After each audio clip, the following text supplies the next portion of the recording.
بەهۆی ئامادەنەبوونی ڕێژەی یاسایی پەرلەمانتاران ئەنجومەنی نوێنەرانی عێراق کە بڕیار بوو دەنگ لەسەر درێژکردنەوەی تەمەنی ئەنجومەنی نوێنەران بدرێت ئەنجام نەدرا. لە کۆنفرانسێکی ڕۆژنامەنووسیشدا سەلیم جوبوری سەرۆکی ئەنجومەنی نوێنەران ڕایگەیاند لە ماوەی ئەم مانگەدا ئەنجومەنی نوێنەران هەوڵی زۆری داوە بۆ ئەوەی ڕێڕەوی دیموکراسی و دادپەروەری لە پرۆسەی سیاسی و هەڵبژاردنەکان بەڕێ بکات بەپێی دەستوور.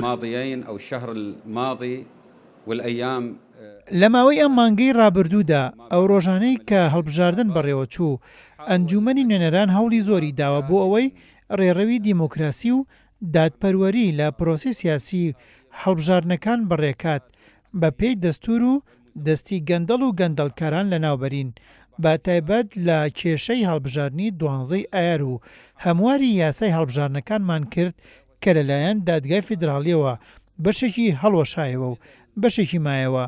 بۆیە ئەمڕۆ بەردەوام لەسەر کۆبوونەوە تایبەتەکانی ئەنجومەی نوێنەران بۆ دەنگدان لەسەر هەمواری چوارەم و ئەو پێشنیازەی درێژکردنەوەی ماوەی کاری ئەنجومەی نوێنەران، بەڵام ڕێژەی یاسایی کۆنە بوو بۆ ئەوەی دەنگی لەسەر بدرێت.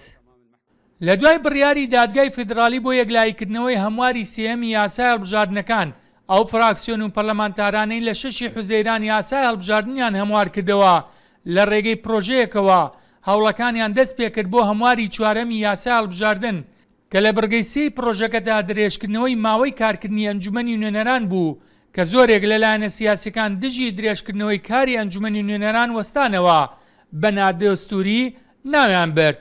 سەرنجام ئەو هەوڵەی لایەنەکانی 6 حوزەیران شکستی هێنا.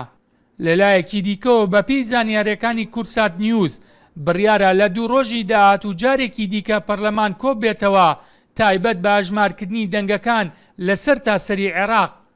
ئەوەش لە کاتێکدایە ڕۆژی 30 حوزەیران ماوەی یاسایی و دەستوری خولی سێەمی ئەنجومەنی نوێنەران کۆتایی دێت.